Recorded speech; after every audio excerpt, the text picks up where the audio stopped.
Capítulo 3. Funcionamiento autónomo versus controlado. La niñez, la raíz de nuestra orientación motivacional. Imagine la siguiente situación y responda ¿qué es lo que usted haría si se encontrara en esa posición? Por cada acción propuesta marque una opción del 1 al 7 utilizando la siguiente escala. 1 muy poco probable, 4 moderadamente probable y 7 muy probable.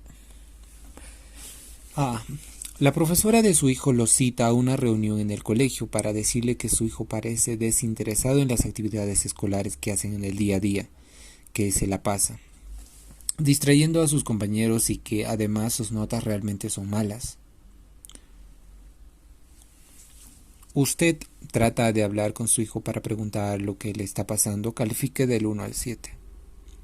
Le establece un horario que debe seguir para que pueda cumplir con sus tareas, pues estudiar es su obligación, califique de 1 al 7. B. Usted es asistente y su jefe le ha pedido que organice una capacitación muy importante para 3 gerentes. Sin embargo, los 3 gerentes no coinciden en sus horarios para tener la capacitación. ¿Qué haría usted? ¿Hablaría con los gerentes para comentarles la situación y pedirles que le ayuden a encontrar juntos la mejor solución? Califique del 1 al 7. ¿Buscaría a su jefe para que él le diga qué hacer? Califique del 1 al 7. Calificación. Sume y divida entre 2 lo que usted marcó en los siguientes ítems. Ver columna que dice ítems y su puntaje. ¿En qué área obtuvo el puntaje más alto y bajo? Si usted obtiene una mayor puntaje en el tipo 2 significa que probablemente se siente obligado por presiones externas. Si usted obtiene un mayor puntaje en el tipo 1, probablemente usted tiene a un funcionamiento autónomo. Algunas personas en sus vidas están más orientadas hacia la motivación extrínseca. Por ejemplo, están más interesadas por el dinero que por el trabajo en sí mismos. Están más interesadas en trabajar por el reconocimiento, por el prestigio, por el poder o por el premio, más que por disfrutar el trabajo en sí mismo. Estas personas tienden a una personalidad más orientada al control, otras en cambio orientan sus vidas a la motivación intrínseca. Son personas que se motivan porque encuentran un reto a la altura de sus talentos, porque disfrutan su autonomía en el trabajo. Son personas más libres, actúan por voluntad propia, eligen su propio destino, no es que se dejen llevar por lo que los demás piensen de ellos. Estas personas tienden a una personalidad orientada a la autonomía. ¿De qué depende que uno sea más controlado y otro más autónomo? Veamos la siguiente historia real donde los nombres y posiciones están cambiando para proteger la identidad de la persona. Padres controladores, hijos controlados. Sebastián es gerente de finanzas de una gran empresa de servicios. Hace 2 años la empresa empezó un cambio cultural al que le está costando mucho adaptarse. La empresa ha definido como un pilar de su cultura la preocupación por las personas. La empresa espera que todos sus líderes empoderen a su personal, se preocupan por desarrollarlos y hacerlos crecer. El problema con Sebastián es que tiene un estilo de microgerencia. A él le gusta entrar al detalle de todas las decisiones de su área. Nadie puede decidir nada sin consultarle, haciendo muy lento los procesos. Sebastián se preocupaba mucho de su imagen ante su gerencia, por ello revisaba y hasta hacía el trabajo de sus subordinados para que todo quedara perfecto. Su área es la que tiene el peor clima laboral y la gerencia general le ha hecho saber su descontento. Sebastián intentó trabajar con un coach, pero no lo logró. No logró resultados. Siempre volvía a ser controlador y a la microgerencia. Sebastián siguió mi recomendación de ir a una terapia psicoanalítica donde a través de un especialista pudo ponerse en paz con su pasado. Sebastián recordó el dolor y la rabia que le tenía a su padre por ser tan jerárquico y controlador con él. Su padre todo el tiempo le decía que tenía que hacer, no le daba una gota de autonomía cuando lo hacía exactamente lo que pedía de su padre, este lo maltrataba y hasta le pegaba. Cuando Sebastián tenía un problema, su padre lo resolvía. Además, sus 2 padres sobreprotectores no lo dejaban salir como a sus amigos y practicar deportes que ellos no consideraban apropiados. Sebastián vivió una infancia en la cárcel y había aprendido que esa era la forma de desenvolverse en la vida. Inconscientemente en su trabajo él se sentía que debía controlar a sus colaboradores y es por eso que lo hacía en microgerencia. Pero además él mismo era controlado por el deseo de agradar, de demostrarse perfecto para así no recibir un giro o un grito o un castigo. A Sebastián le tomó 3 años de terapia salir de su propia cárcel y liberar a sus empleados prisioneros. Ahora él es mucho mejor líder ya que no es esclavo de su pasado. Estoy seguro de que los padres de Sebastián tenían las mejores intenciones. Estoy seguro de que querían formar a un hijo feliz y con mucho potencial. Pero el resultado fue todo lo contrario. Sebastián puede ser un ejemplo de una niñez extremadamente difícil, pero lamentablemente hoy muchos padres no se dan cuenta de los errores que cometen con sus hijos al controlarlos demasiado. Los padres entienden la necesidad de que tienen sus hijos de comer, cobijarse, abrigarse y sentirse seguros. Los padres entienden la necesidad que tienen sus hijos de estar acompañados, de recibir amor, pero son pocos los padres que se dan cuenta de que los niños tienen una enorme sed de autonomía y de sentir que controlan su destino. Si no satisfacemos esta necesidad de autonomía, el niño no llorará, como lo hace con otras necesidades cuando tiene hambre, por ejemplo, pero sí llorará su inconsciente, que se llena de dolor, la de rabia, de impotencia, es decir, llora por dentro. Desgraciadamente la caricatura en la ilustración 22 ocurre frecuentemente. Los niños que tuvieron una formación controladora y desarrollaron una personalidad de control pueden tener algunas de las siguientes características. Primero, interpretan los eventos extremos como amenazas. Segundo, son muy preocupados, sensibles a lo que piensan los demás. Tercero, buscan aprobación. Cuarto, tienen baja confianza en sus habilidades. Quinto, tienen una menor autorregulación en la escuela. Sexto, tienen menor control de impulsos. Séptimo, tienen menor rendimiento académico. Octavo, tienden a ser menos tolerantes y más egoístas, manipuladores. Noveno, tienden a ser dependientes y acostumbrados a que los controlen. Décimo, tienden a ser controladores de sus propios hijos y colaboradores. En cambio, los niños que tuvieron una formación de mayor apoyo a la autonomía y desarrollaron una personalidad orientada a la autonomía puede tener algunas de las siguientes características. Primero, actúan de acuerdo con lo que consideran importante sin dejarse controlar por lo que piensen los demás. Segundo, se sienten más libres y con una mayor capacidad de elegir su destino. Tercero, interpretan los eventos externos como información. Cuarto, tienen mayor confianza en sus habilidades. Quinto, tienen mayor autorregulación en la escuela. Sexto, tienen mejor rendimiento académico. Séptimo, son abiertos y más tolerantes. Estoy seguro de que todo padre quiere formar hijos autónomos. En el siguiente capítulo seguiremos profundizando en el tema. La rebeldía del control. Elisa tiene 16 años, es una chica linda, parece mayor que otras jóvenes de su edad y es la menor de 4 hermanos. Las 3 mayores son hombres, o los 3 mayores son hombres. Sus padres son machistas y fueron bastante liberales con sus hijos hombres, pero con su hija mujer son totalmente controladores. Elisa tiene menos permisos que todas sus amigas, por ejemplo, no puede quedarse hasta tarde en ninguna fiesta, no puede tomar bebidas alcohólicas, no puede tener enamorado, solo la dejan salir a reuniones sociales o fiestas 2 veces al mes. La realidad es que Elisa vive en 2 mundos. Un mundo es el que sus padres quieren escuchar, es obediente, no toma y sigue todas las reglas. El otro mundo donde vive es el real. Allí su modo de responder a la frustración frente a su necesidad de autonomía es hacer todo lo contrario a lo que sus padres desean. Toma hasta emborracharse, besa a muchos chicos y comete muchas irresponsabilidades. Hasta ahora ha podido mantener los 2 mundos separados, pero no sabe por cuánto tiempo más lo podría hacer o lo podrá hacer. Esta historia real de Elisa muestra que una de las consecuencias de tener una formación muy controladora con nuestros hijos, algunos como ella se rebelan y buscan una autonomía en las actividades equivocadas. Formando hijos autónomos. Actividad. Imagine que su hijo es uno de los mejores jugadores de fútbol del colegio y su equipo ha ganado muchos partidos. Él le dedica mucho tiempo a entrenar, sin embargo, usted está preocupado porque él acaba de decirle que ha sido desaprobado en un examen importante de matemáticas, debido a que no estudió lo suficiente.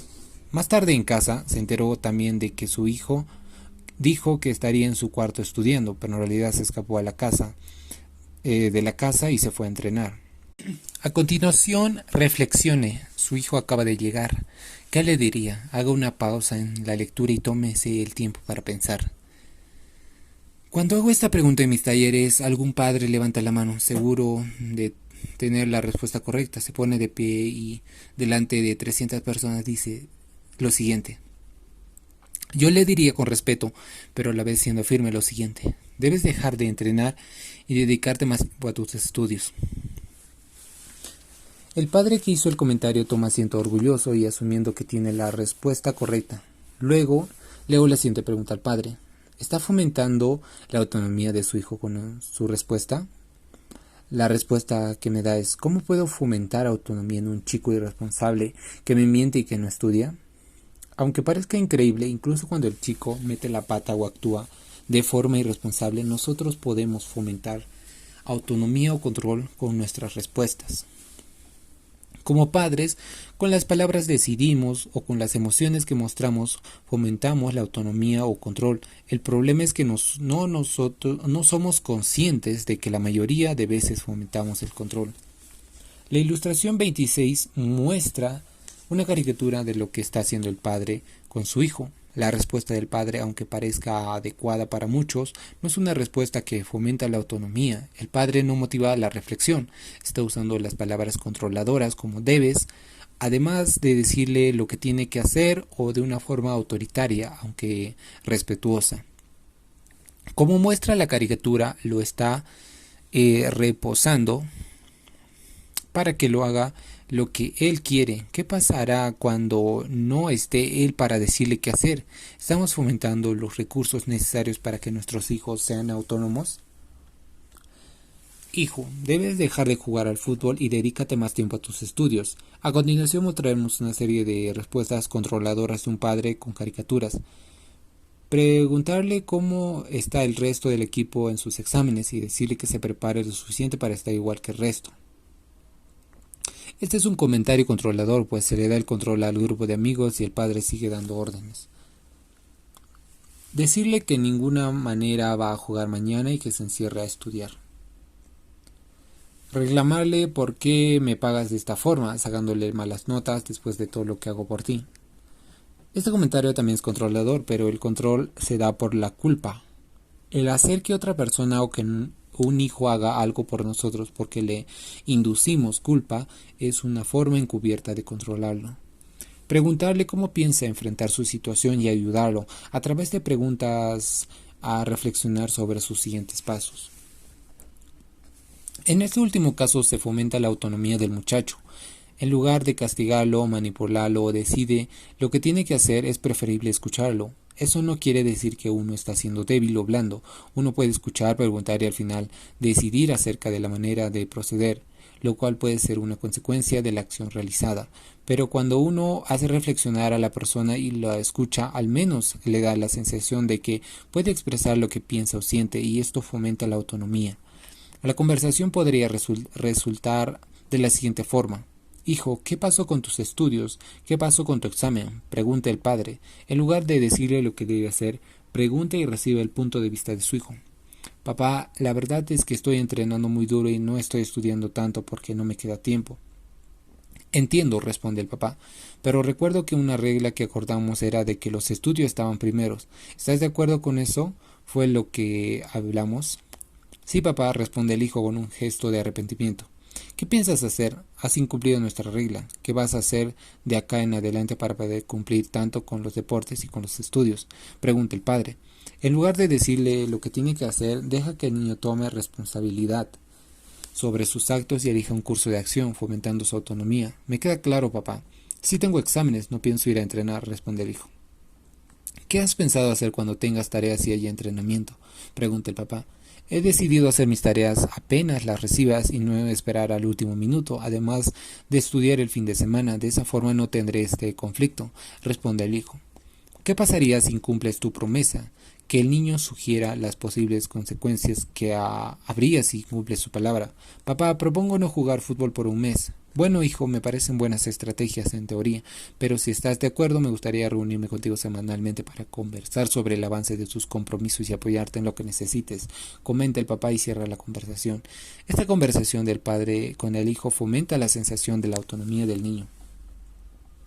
Actividad. Un padre llega a su casa después de trabajar y encuentra un escándalo en la puerta.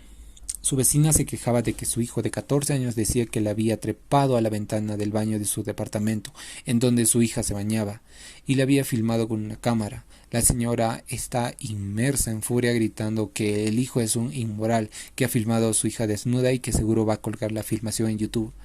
El padre tranquiliza a la señora y le dice que va a tener una conversación muy seria con su hijo. El padre entra a la casa y se dirige a la habitación de su hijo. Lo encuentra con cara de culposo y de mucho temor. Si usted fuera el padre, basándose en lo mencionado anteriormente, ¿qué le diría a su hijo? Cuidando de fomentar su autonomía. Haga una pausa y luego siga leyendo. Posiblemente lo que le provoque a muchas personas es gritar y castigar a su hijo por la falta tan grave que acaba de cometer, pero recuerde que en un problema siempre hay dos historias. El padre ya escuchó a la agraviada, falta escuchar la historia del agresor, en este caso el hijo. Es muy importante contar con toda la historia para no cometer un acto injusto. Este es un caso real. Una conversación que fomente la autonomía podría ser la siguiente. Hijo, ¿me puedes por favor explicar qué ha pasado?, pregunta el padre. Lo que pasa, papá, es que estábamos con Ernesto, mi amigo, jugando con la cámara y a él se le ocurrió trepar al baño e intentar filmar a la vecina, pero no filmamos nada, te lo puedo demostrar, comentó el hijo. Hijo, ¿te has puesto a pensar cómo se siente la vecina por estos actos? ¿Cómo te sentirías si esto se lo hacen a tu hermana o a tu mamá?, preguntó el padre.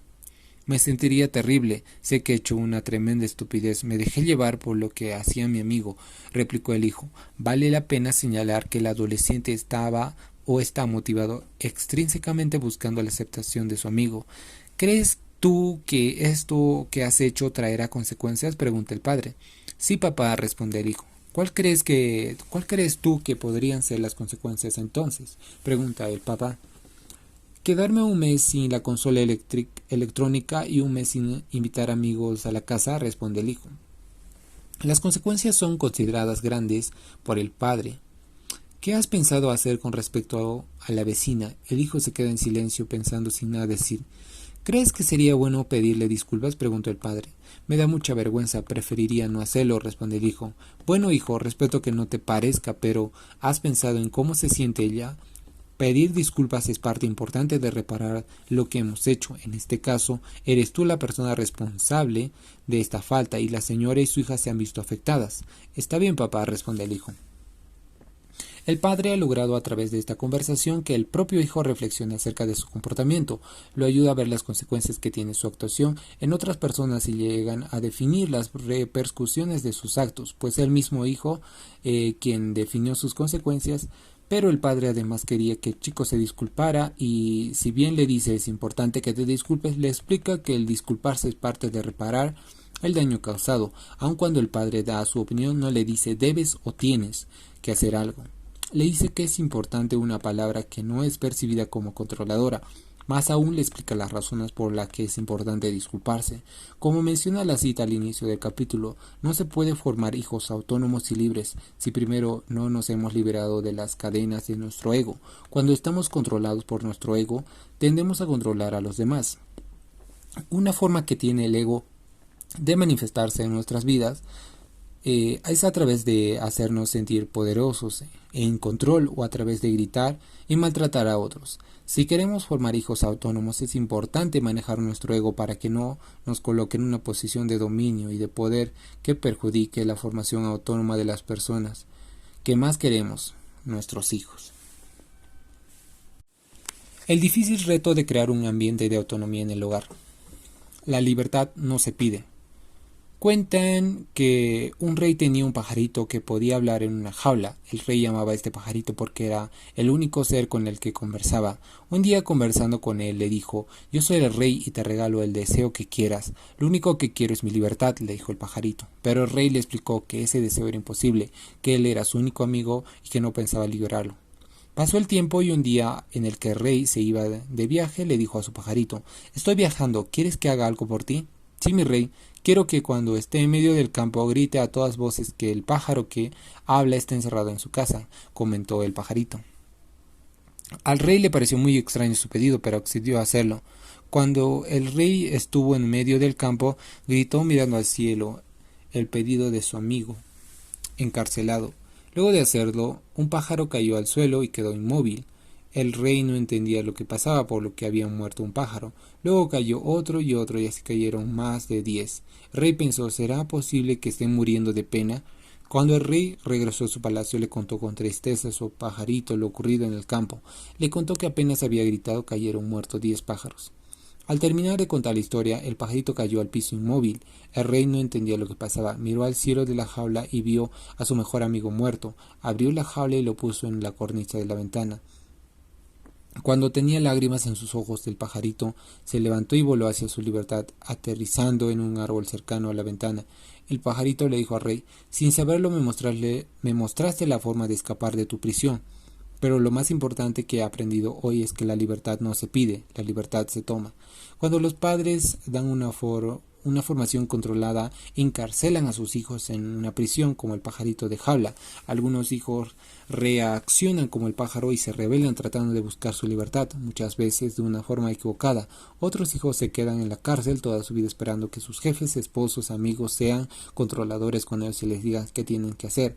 En este subcapítulo daremos algunas sugerencias de cómo crear un entorno que fomente la autonomía en el hogar. Establecer las reglas claras. Cuando una cancha de fútbol está bien demarcada, todos sabemos que cuando la pelota está en el área o sale al comer o sale al lateral, de la misma forma es necesario que los padres le tracen la cancha a sus hijos, estableciendo límites claros y las reglas de la casa. Por ejemplo, es importante que definan cuáles son las responsabilidades de los hijos, las cuales pueden consistir en hacer todas sus tareas o estudiar para exámenes. También cabe que señalen cuáles son las reglas con respecto al orden y la limpieza, con respecto a las salidas y horas de llegada. Con respecto a bebidas alcohólicas, en el caso de los adolescentes, con respecto a la comunicación, cada cuánto tiempo sería bueno comunicarse con los padres cuando salen, o si hay que avisar cuando salen de la casa. Además, conviene aclarar todas las expectativas que usted tiene con sus hijos. Por ejemplo, yo espero que mi hijo sea honesto, que me diga la verdad, aunque me duela, que sea justo y respetuoso de los demás, entre otras expectativas. Tampoco se trata de decir estas son las reglas y se cumplen. Es importante que estas reglas sean propuestas en conjunto con sus hijos. Quizá puede ser que los padres propongan las reglas y reciban el aporte de sus hijos. Nuestros hijos tienen una perspectiva diferente de la nuestra que vale la pena escuchar, aunque los hijos no siempre tengan la opción de decidir. Al contribuir a la discusión, por lo menos sienten que participan en definir su destino.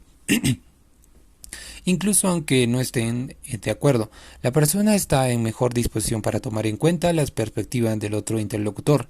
Además, si les decidimos o le decimos por qué es importante, hace que la otra persona esté en mejor disposición para internalizar y aceptar voluntariamente las reglas, límites, entre otros. Finalmente, es importante definir de antemano, en tanto sea posible, las consecuencias de romper las reglas acordadas y que sean conocidas por todos los implicados. Una vez que las reglas, límites y expectativas se definen, la base para fomentar la autonomía está sentada. Muchas veces los problemas vienen cuando los padres no se proponen o no se ponen de acuerdo con las reglas, o cuando decimos o deciden romperlas porque están cansados y quieren evitar problemas con los hijos. 2. Promover que los hijos tengan la oportunidad de escoger y decidir dentro de los límites acordados. Una vez definida la cancha en el punto 1, es crucial que el hijo sienta que tiene autonomía para moverse dentro de ella, sin consultar a los padres todo el tiempo. Por ejemplo, si en los límites se definió que las tareas se entregan a tiempo, dejemos que nuestros hijos decidan cuándo hacerlas. Si en los límites se definió que el hijo puede ver 10 horas de televisión a la semana, que él decida cuándo las usa. Dejemos que nuestros hijos se sientan autónomos, decidiendo y eligiendo lo que hacen dentro de la cancha demarcada. También es interesante recalcar que a veces los hijos no tienen opción acerca de hacer algo o no, sino que hay que hacerlo. Entonces, en estos casos trataremos de darles la opción de que puedan decidir cuándo hacer algo, ya que no pueden decidir dejar de hacerlo. 3. Promover que los hijos resuelvan y se hagan cargo de sus problemas y evitar la sobreprotección. Todos queremos que a nuestros hijos les vaya excelente, pero muchos padres creen que resolver los problemas de sus hijos es la forma de lograrlo. Si los padres sobreprotectores o sobreprotegen a un hijo, este perdería autonomía porque sus padres decidirán por él. La autonomía tiene un costo que es la responsabilidad. Es importante que los hijos aprendan a hacerse responsables de sus éxitos y fracasos, así como de sus equivocaciones en lugar de decirles lo que tienen que hacer cuando se equivocan o hacer las cosas por ellos. Es mejor preguntarles cómo piensan enfrentar su problema o equivocación, qué han aprendido, qué harían diferente de la próxima vez. Cuando sobreprotegemos a un hijo, le estamos diciendo indirectamente que no confiamos en su capacidad para enfrentar la vida. Lo que es peor, en ausencia de alguien que le diga qué hacer, no sabrá qué es lo que realmente desea hacer él, pues está acostumbrado a que otros decidan por él. 4. Evitar el lenguaje controlador. Evitar usar enunciados como los siguientes. Se hace porque yo lo digo. Debes hacer, tienes que hacer, estás obligado a. Necesitas hacer esto, no pienses, solo hazlo, etc.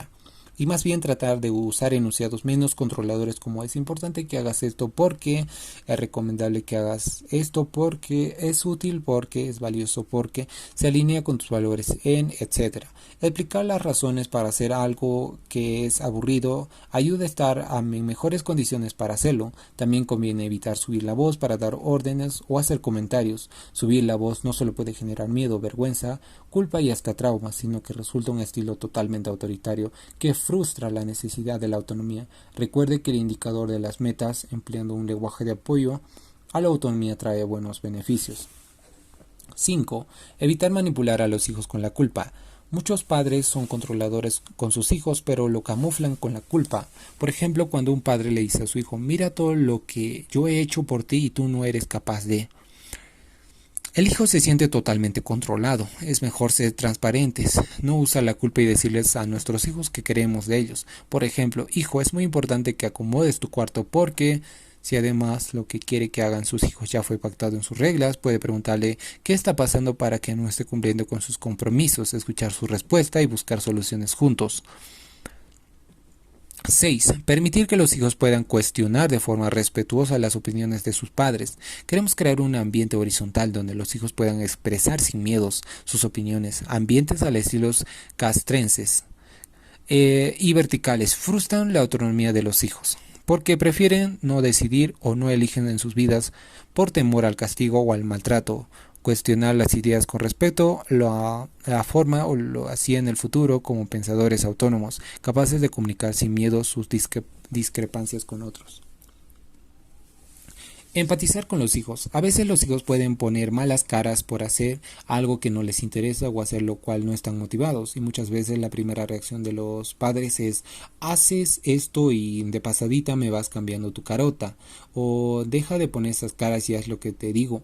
Cada vez que pueda, empatice con su hijo. Entiendo que estés molesto, sin embargo es importante que otras veces, si es posible, espere un momento en el que su hijo no esté molesto y encuentre un espacio para hablar con él y busca su colaboración sin importarse sobre él o sobreimponerse sobre él. Cuando empatizamos con nuestros hijos, les damos un espacio como personas, reconocemos sus intereses, sus necesidades, sus opiniones y sus emociones, y les hacemos sentir que valen como personas al fomentar su autonomía. 8. Cuando un hijo se sale de los límites, manejar el episodio modelando y fomentando la autonomía.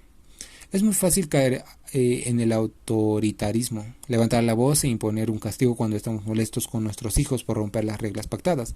Pero recuerde que sus hijos también aprenden de las conductas de usted, por lo tanto sea coherente con su manera de actuar. A continuación les comento un caso real. Educar con autonomía requiere paciencia.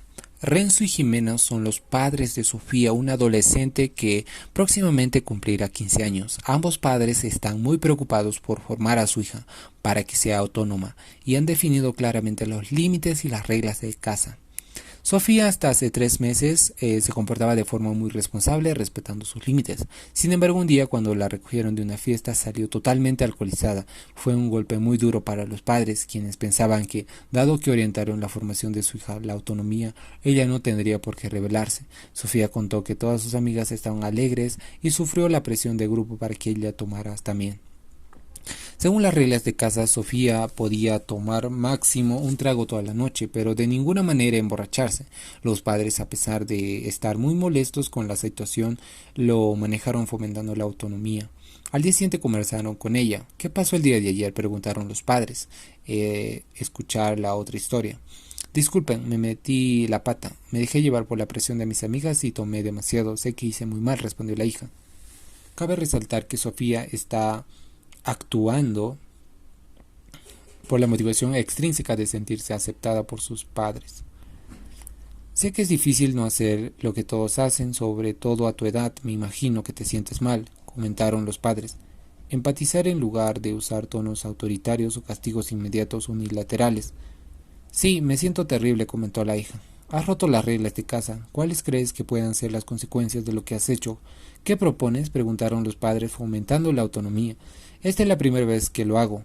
Ya aprendí, no me pasará de nuevo. Propongo que como consecuencia me quede una semana sin salir a ninguna parte, comentó la hija. Una semana me parece poco para lo que has hecho. Te propongo que por ser la primera vez sean 2 semanas sin salir a ningún lado. Pero además es importante que no tomes alcohol por un mes, lo que significa que no será posible que tomes alcohol hasta después de las fiestas de disfraces de Halloween, le dijeron sus padres. Está bien, me lo merezco, comentó la hija. Pasó un mes y todo regresó a la normalidad. Sofía había regresado a hacer las de siempre, hasta que llegó a la fiesta de disfraces. Sofía pidió permiso para ir a una reunión antes de su fiesta, ese tipo de reuniones donde las personas se reúnen a tomar unos aperitivos antes de partir a la fiesta. Sus padres le recordaron a Sofía que habían acordado que no iba a tomar en esa fiesta, pero ella insistió en que solo querían ir a la reunión para estar con sus amigas.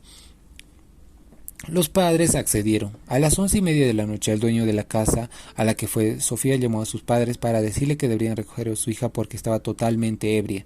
La noticia fue terrible para ambos. Habían confiado en ella y los había defraudado. Cuando el padre bajó a recogerla, Sofía había comido mucho goma de mascar y le decía a su padre que estaba bien, que no había tomado nada. Sin embargo, ella misma se delataba porque no podía ni caminar.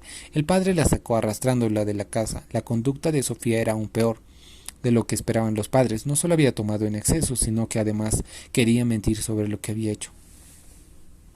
¿Qué haría usted si fuera el padre? ¿Qué le diría a su hija, a la cual usted dio autonomía y se comportó de una forma totalmente irresponsable e incluso le mintió? Al día siguiente, la conversación real que tuvieron los padres fue la siguiente. Sofía, ¿qué pasó para que termines en esa condición? Papá, lo siento mucho. La fregué nuevamente. Mis amigas me presionaron y yo cedí. Sé que mis acciones tienen consecuencias. Es mi responsabilidad, respondió la hija. Quiero decirte, hija, que el día de ayer me he sentido totalmente defraudado de ti.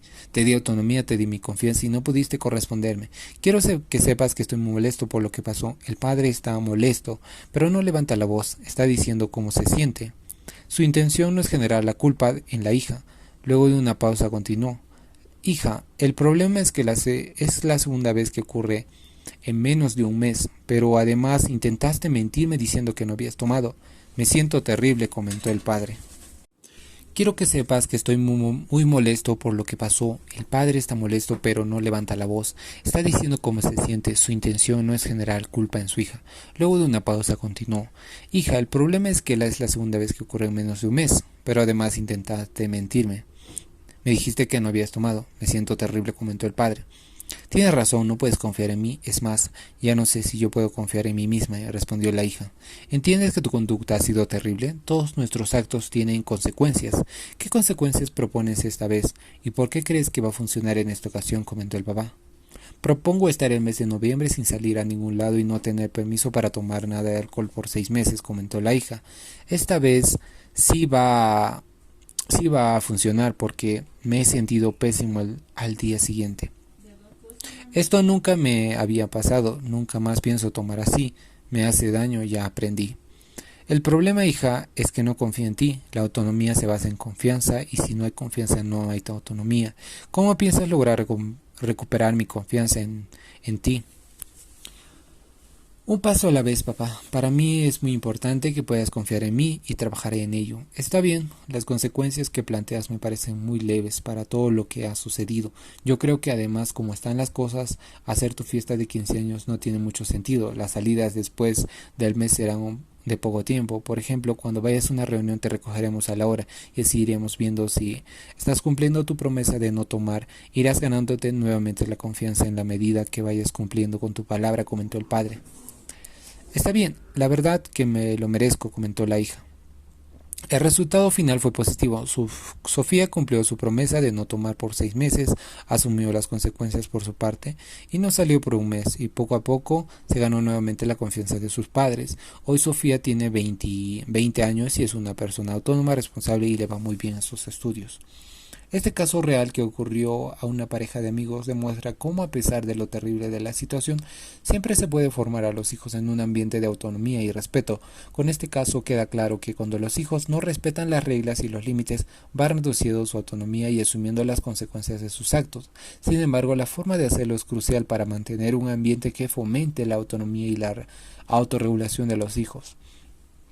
En la situación mencionada hubiera sido muy fácil, como padres, gritar y castigar autoritariamente a la hija. Sin embargo, si los padres de Sofía hubieran hecho eso, ella se habría sentido humillada y abusada. Entonces, en lugar de asumir su responsabilidad, habría tenido la perfecta excusa para culpar a sus padres de todos sus problemas.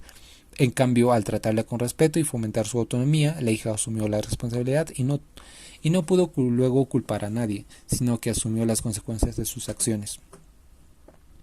Si nosotros fuimos maltratados y nos gritaron de niños o fuimos formados de una forma autoritaria y no tuvimos autonomía, el reto de formar hijos autónomos es aún mayor. Uno tiende a repetir lo que aprendió de sus padres con sus hijos, pero uno puede cambiar si realmente lo considera importante. Uno puede contar los hábitos pasados de generación en generación por el bienestar de nuestra familia si uno se lo propone. Como reflexión final queremos añadir que en el caso de los adolescentes una formación autónoma no garantiza que el adolescente se comporte bien siempre. La presión de grupo, como el caso de Sofía, puede hacer que los adolescentes realicen conductas que son terribles para ellos. Sin embargo, en mi opinión, una formación autónoma que le da más posibilidad al joven de ir por el camino correcto. 3 factores que dificultan el fomentar un entorno de autonomía.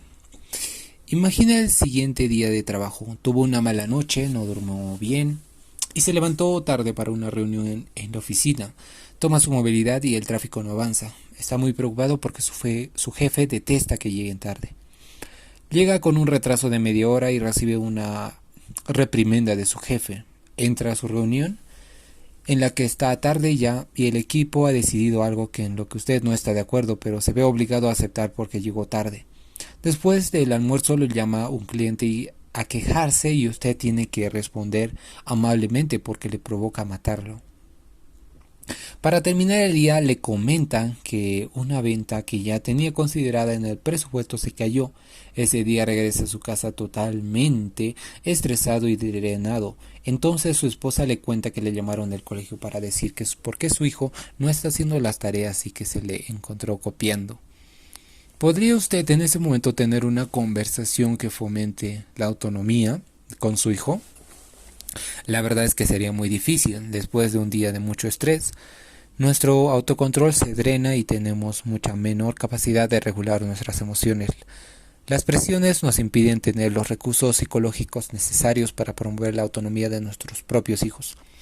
El estrés y los problemas hacen que los padres se centren en los propios conflictos y hacen difícil que tomen en cuenta las perspectivas de los hijos, hacer que los niños reflexionen sobre su actuación y ayudarlos a que busquen soluciones a sus problemas requieren más tiempo y esfuerzo que decirles lo que tienen que hacer. Cuando un padre vive estresado, como muestra la ilustración 31, es prácticamente imposible fomentar la autonomía de sus hijos. A la primera equivocación terminará explotando, levantando la voz y tomando una actitud autoritaria. Mi consejo es que si ha tenido un día muy estresado, antes de hablar con sus hijos sobre algún tema complicado, reponga sus reservas de autocontrol. Como mencionó en mi libro, el éxito es una decisión. Aspectos que perjudican el autocontrol son la falta de alimento, comer comida chatarra, no descansar lo suficiente y las frustraciones diarias, entre otros. Por lo tanto, antes de tener una conversación con su hijo, intente comer saludable, relajarse y descansar. Otro aspecto a tomar en cuenta es que los problemas económicos predicen estrés, depresión, ansiedad e irritabilidad, lo que le lleva a una parentalidad dura y castigadora. lo que se asocia con padres controladores. El apoyo de la autonomía se ve afectado por las situaciones de vida estresante. Si usted vive una situación similar, sea consciente de que esto puede afectar o puede estar afectando el vínculo con sus hijos. Por otro lado, existen hijos que son rebeldes, que tienen algún tipo de problema psicológico o neurológico que los hace ser desafiantes todo el tiempo. Esto hace que sean objetivo de hostilidad, críticas no constructivas e irritabilidad de los padres. Por ejemplo, un hijo como muestra la ilustración 32. En estos casos es muy difícil para los padres encontrar la manera de darle una formación autónoma. Se trata de niños que constantemente tienen dificultades con los límites y reglas y las rompen con frecuencia. Aquí un consejo importante es ayudar al niño levantándolo a una o al niño llevándolo a una evaluación psicológica para determinar las causas de su comportamiento y así encontrar con el apoyo especializado la mejor manera de ayudarlo. De esta manera usted también estará ayudándose.